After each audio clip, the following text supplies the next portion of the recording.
কোন গুনাহে আল্লাহ বান্দার দিক থেকে মুখ ফিরিয়ে নেন। এই বিষয়ে প্রসিদ্ধ একটা হাদিস আছে, নবী সাল্লাল্লাহু আলাইহি ওয়াসাল্লাম বলেছেন, তিন ব্যক্তি এমন আছেন যাদের সাথে কিয়ামতের দিন আল্লাহ কথা বলবেন না, তাদেরকে আল্লাহ তাআলা পবিত্র করবেন না। এই মানুষগুলো যাদের থেকে আল্লাহ তাআলা মুখ ফিরিয়ে নেবেন, তাদের সাথে আল্লাহ কথা বলবেন না, তাদেরকে আল্লাহ পবিত্র করবেন না।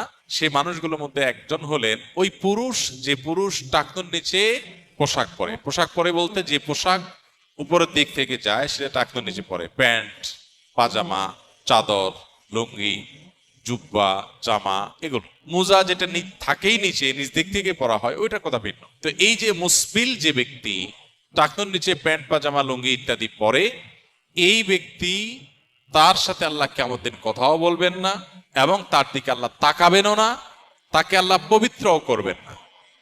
এই তিনটা ভয়াবহতা এই ব্যক্তির জন্য আছে, যে ব্যক্তি টাকনুর নিচে প্যান্ট, পাজামা, লুঙ্গি পরে। আমাদের দেশে অনেকে আছেন মসজিদে নামাজ পড়তে আসলে তখন প্যান্ট ভাঁজ করে। অনেক মসজিদে মুয়াজ্জিনরা মাইকে বলেনও যে টাকনুর নিচে যাদের প্যান্ট আছে প্যান্টগুলো উঠায় নেন। 2 নম্বর হলেন ওই ব্যক্তি, যে ব্যক্তি কাউকে দান করে খোঁটা দেয়, অথবা যাকে দান করেছেন তাকে নানার কথা দিয়ে কষ্ট দেয়। দান করেছেন, আল্লাহর কাছে আশা করবেন এর বিনিময়।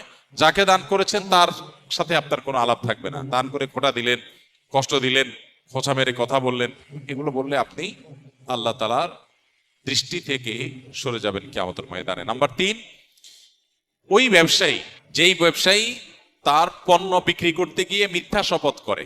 এখন তো ঘরে ঘরে ভাই আল্লাহর কিরা, এটা কিনা পড়ছে এত, ভাই কিনতেও পারে না এত টাকা দিয়া, মিথ্যা কথা। তো এই ব্যবসায়ী যে তার পণ্য বিক্রি করার প্রয়োজনে মিথ্যা শপথ করে ক্রেতাদের সাথে, কাস্টমারের সাথে, তার দিকে আল্লাহ তাকাবেনও না, তাকে পবিত্র করবেন না, এবং কিয়ামতের দিন আল্লাহ রাব্বুল আলামিন তার সাথে কথাও বলবেন না। আল্লাহ আমাদেরকে এই সমস্ত বদগুণ, খারাপ গুণ থেকে, চরিত্র থেকে হেফাজত থাকার তৌফিক দান।